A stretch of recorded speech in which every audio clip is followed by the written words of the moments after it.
अस्सलामुअलैकुम। मेरे YouTube channel के अंदर आपका मैं खैर मकदम करता हूँ। आज हम 7वीं जमात के जनरल साइंस के अंदर एक एक टॉपिक, एक छोटा सा पॉइंट है जिसका नाम है तना। उससे पहले मैं आपसे गुजारिश करता हूँ कि आप मेरे यूट्यूब चैनल को सब्सक्राइब करें, लाइक करें और शेयर करें। अगर आपको पसंद आता है तो कुछ कमेंट भी करें, बुरा लगता है तो वो भी बता दीजिए, कोई बात नहीं। देखिए, हम चलते हैं तने के बारे में, शुरू करते हैं। पिछले वीडियो के अंदर हमने मालूमात हासिल की थी जड़ के बारे में। जड़, हवाई जड़, ज़मीन के अंदर और अलग अलग जो जड़ के हिस्से हैं उनके बारे में हमने मालूमात हासिल की थी। आज हम तने के बारे में मालूमात हासिल करेंगे। हम लोग अच्छी तरह से जानते हैं कि जब बीज को ज़मीन में बोया जाता है तो जब उसे साज़गार माहौल मिल गया तो एक हिस्सा उसका ज़मीन के अंदर की तरफ जाता है, दूसरा हिस्सा जो है ज़मीन के मुखालिफ सिमत में ज़मीन के ऊपर की तरफ जाता है ज़मीन। ठीक है, तो जो ज़मीन के अंदर की तरफ जाने वाला हिस्सा वो जड़ कहलाता है। जो ज़मीन के ऊपर जाता है यानी हवा के अंदर आप देखते हैं तो वो ज़मीन के मुखालिफ सिमत में जाने वाला हिस्सा वो कहलाता है तना। वो कहलाता है तना। अब तना ये अलग अलग जो है शुरुआत के अंदर तो छोटा होता है, लेकिन जैसे जैसे उसकी नशोनुमा होती रहती है और वो बढ़ता रहता है, उस तरह से तने के अंदर भी क्या होता है, इजाफा होता रहता है।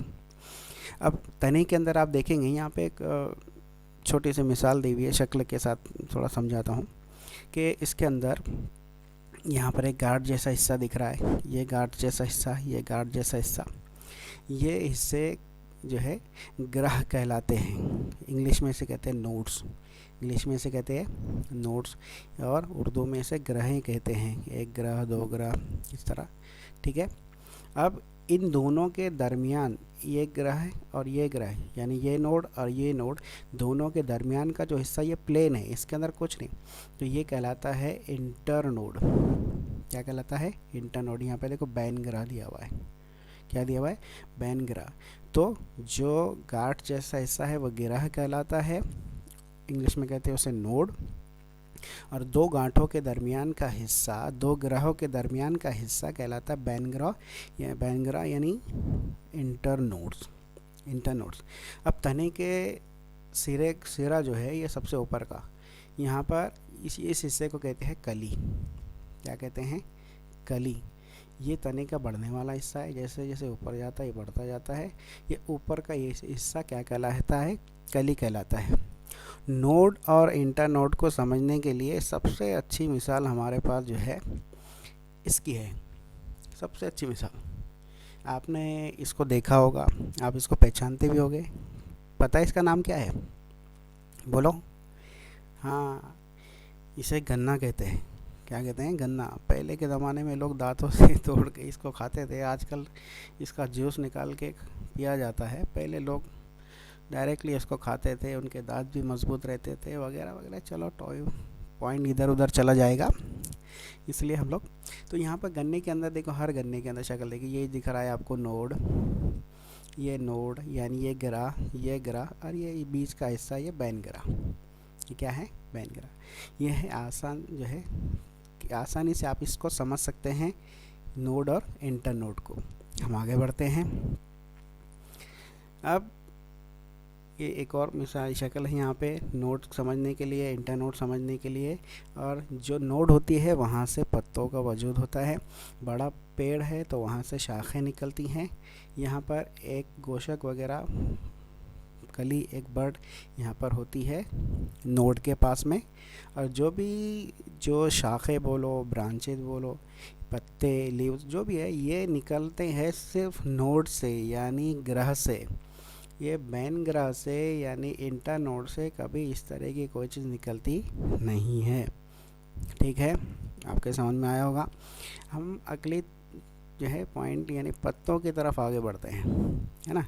अब पत्ते ये सबसे ज़्यादा अहम रोल अदा करते हैं। पूरे नबातात का ही जो है हमारी ज़िंदगी में बहुत अहम रोल है। और नबातात की ज़िंदगी के अंदर, पेड़ पौधों की ज़िंदगी के अंदर पत्तों का अहम रोल है, क्योंकि ये ग़िज़ा तैयार करने का काम अंजाम देते हैं। ठीक है, तो यहाँ पे एक पॉइंट वो पिछला रह गया था। जैसे गन्ना है, उसके गिरा की मोटाई लंबाई की मोटाई कितनी है, बैन गिरा की लंबाई कितनी है, मेथी की, ये आपको प्रैक्टिस थोड़ा सा घर पे मेथी लेकर आओ और वहाँ पे जो ग्राहे हैं उनकी मोटाई और उनकी बैन ग्राह की लंबाई ये मेजर कीजिए। गन्ना लेकर आए हुए, फ़िलहाल गन्ना तो मिलना मुश्किल है, मिल जाए तो कर लीजिएगा। बहरहाल हम चलते हैं पत्ते की तरफ। अब पत्ते तो आपने देखे होंगे, अलग अलग किस्म के होते हैं। क्या होते हैं? अलग अलग किस्म के। तो पत्ते क्या है, तने के गिरह पर पाए जाते हैं। देखो यहाँ पे पत्ते कहाँ पाए जाते हैं? तने के गिरह पर यानी नोड पर पाए जाते हैं। अब पत्ते यानी हम ये सोचते हैं कि आम तौर पर पतले हैं, फैले हुए हैं और हरे भरे हुए, ये हम बिल्कुल इतना तो अंडरस्टैंडिंग हमको होती है कि पतला होता है, क्योंकि वो जैसे उसका जो तना होता है वो तो मोटा होता है, लेकिन पत्ता कैसा होता है? पतला होता है, फैला हुआ है और हरे रंग का है आमतौर पे। बाज़ दूसरे पत्ते भी है जो अलग अलग रंगों के होते हैं।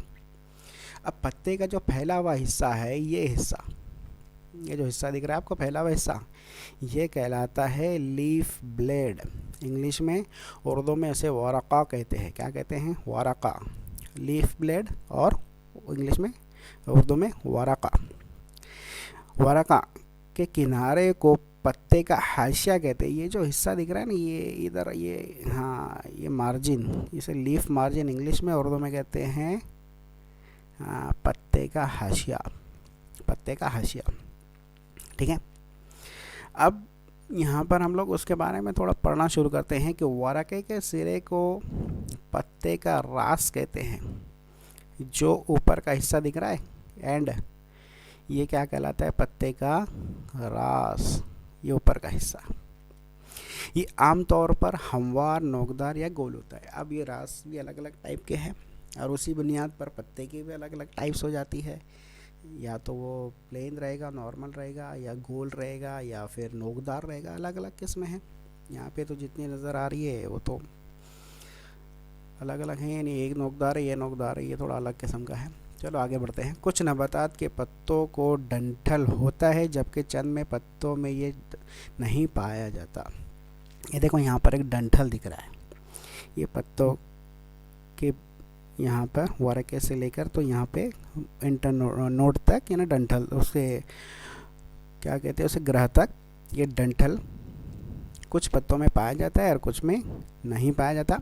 वरक़े का तने से जुड़ा हुआ हिस्सा वरक़े का तने से जुड़ा हुआ हिस्सा पत्ते का कायदा कहलाता है। ये जो हिस्सा है जो तने से जुड़ा हुआ है, किससे?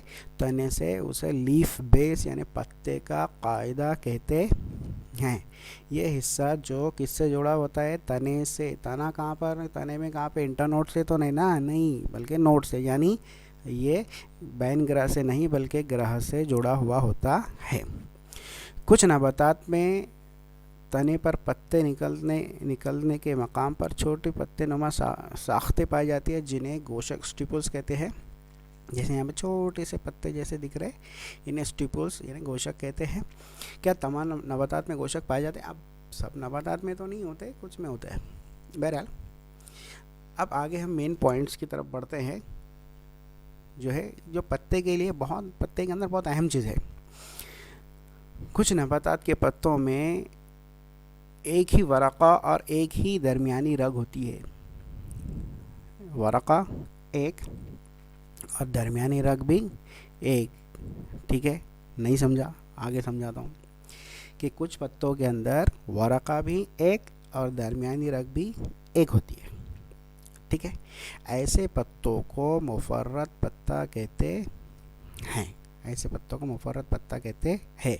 जबकि चंद नबातात के पत्तों में दरमियानी रग के अतराफ फैला हुआ वरक़ा कई छोटे छोटे बरगच्चों में, यानी छोटे छोटे लीफलेट्स के अंदर तकसीम हो जाता है। ऐसे पत्तों को क्या कहते हैं? मुरक्कब कहते हैं। इस तरह पत्तों की दो अहम किस्में हो गई, मुफर्रद पत्ता और मुरक्कब पत्ता। ये आपके समझ में नहीं आया? अभी इसको हम आगे बढ़ते हैं, शक्ल को देखते हैं। शक्ल की तरफ जाएंगे तो बच्चों आपके समझ में आएगा। हाँ, ये आ गया। ये एक पत्ता है, यहाँ पर एक रग है और एक वरक़ा है, कोई प्रॉब्लम नहीं। यह मुफर्रद पत्ता हो गया, इसे इंग्लिश में कहते हैं सिंपल लीफ। लेकिन कुछ पत्ते ऐसे होते हैं जो जिसमें रगें, ये रग चली गई, ये बीच की रग जा रही है, ये इधर से रग इधर, यानी बहुत सारी रगें ये इधर दिख रही है और बहुत सारे, ये इसे कहते हैं कंपाउंड लीफ। ये छोटे छोटे लीफलेट्स उसके अंदर होते हैं।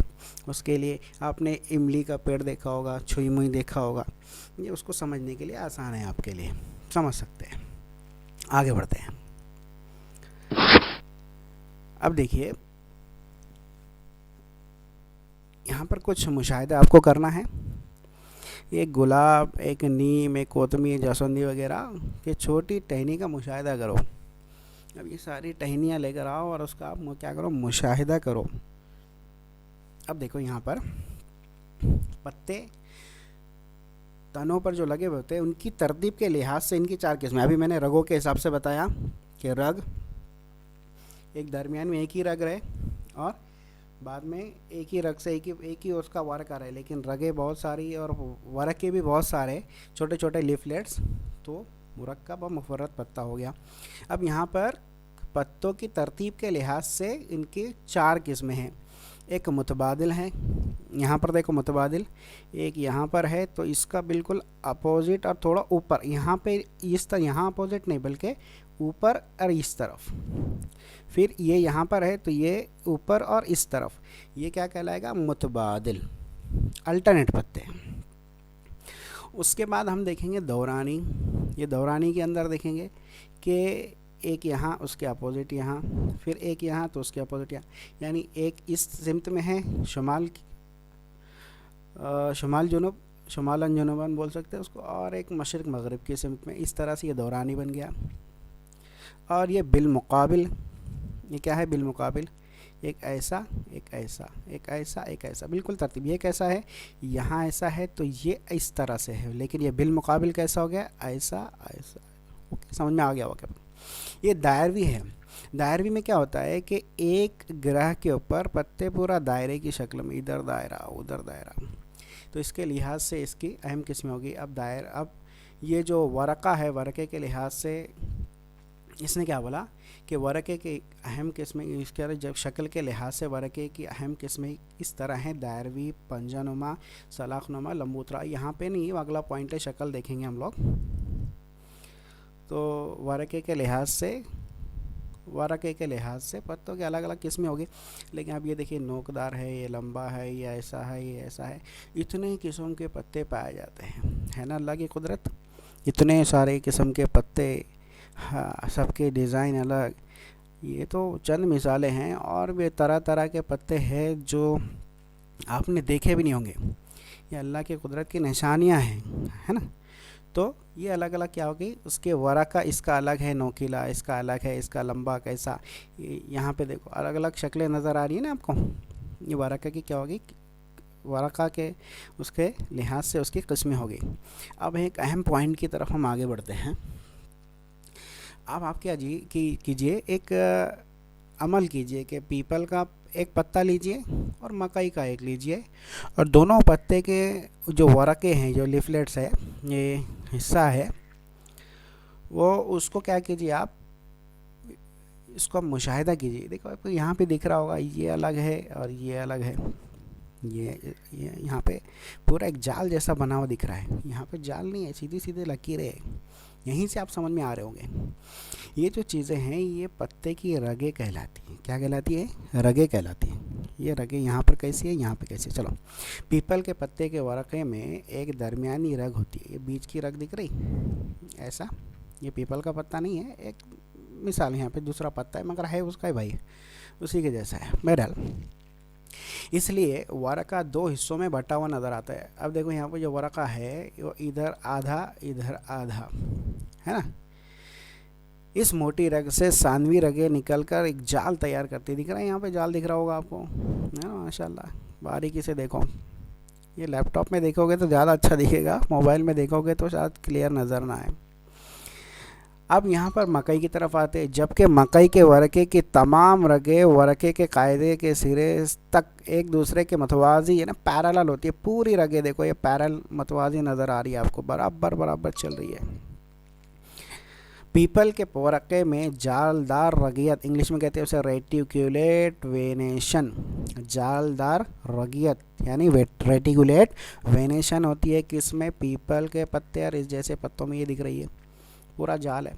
जबकि मकई के पत्तों में मतवाजी यानी रगियत यानी पैरेलल वेनेशन होता है, यानी सीधा सीधा रगे उसकी होती है। जिस तरह से इंसान के जिस्म में रगे होती है उसी तरह पत्तों के अंदर भी रगे होती है। अगर रगे जालदार है यानी पूरे तरफ फैली हुई है पत्ते के अंदर तो वो रेटिकुलेट और जालदार रगियत कहलाती है।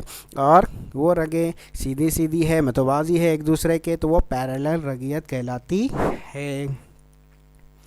वहाँ पे नीचे एक काम दिया था कि आप अपने आसपास के पत्तों का मुशाहिदा कीजिए। यहाँ पर देखो एक पत्ता है स्टिपुल, ये पत्ते के अंदर ये रगियत बताने के लिए मैं अलग से लगा दिया हूँ। ये पत्ता, इसकी रगियत देखो, यहाँ पे इसकी रगियत देखो। चलो ठीक है, आपके समझ में आ गया होगा मैं उम्मीद करता हूँ, है ना। तो थोड़ी तफरीह हो जाए। यहाँ पर एक आपके को एक मश्क दी हुई है थोड़ी सी हल्की सी कि ज़मीन पर गिरा हुआ पीपल का एक पत्ता लेकर 15-20 दिन उसे पानी में रखिए।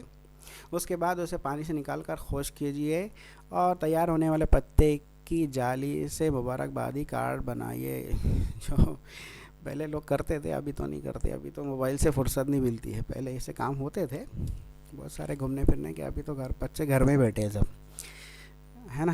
ये लॉकडाउन है इसलिए नहीं रहता, तब भी बैठे रहते हैं, अल्लाह हिफाजत करे। बहरहाल अच्छा, इर्द गिर्द पाए जाने वाली नबातात का मुशाहिदा करके जदवल मुकम्मल कीजिए। अब यहाँ पर देखो आपको लेना है मकई, केला, पीपल और एक औक ही जिसे बलूत कहते हैं, उनके पत्ते की किस्म, वर्के की शक्ल, रगियत, हाशिया, है ना, पत्ते की रास, पत्ते का डंठल, गोशक कैसा है या नहीं है, तने पर पत्तों की तरतीब कैसी है, ये पूरी मालूमात जो है आप लिखिए और अपने पास रखिए, उसको समझिए। मुझे तो दे नहीं सकते, जो मेरे स्टूडेंट्स रहेंगे वो मुझे दे देंगे। तो बहरहाल मुझे लगता है ये सारी चीज़ें आपके समझ में नहीं आ गई होगी, और नहीं समझ में आई है तो दोबारा देख लीजिए, इंशाल्लाह समझ में आ जाएगा, है ना। तो मैं उम्मीद करता हूँ कि आपको ये सब समझ में आ गया होगा। जो गलती हुई है उसके लिए माफ़ी चाहता हूँ, ठीक है। थैंक यू, जज़ाकल्लाह, है ना। हम अगले हफ्ते अगली नई वीडियो के साथ, अगले पॉइंट के साथ मिलेंगे इंशाल्लाह। अस्सलामु अलैकुम व रहमतुल्लाहि व बरकातहू।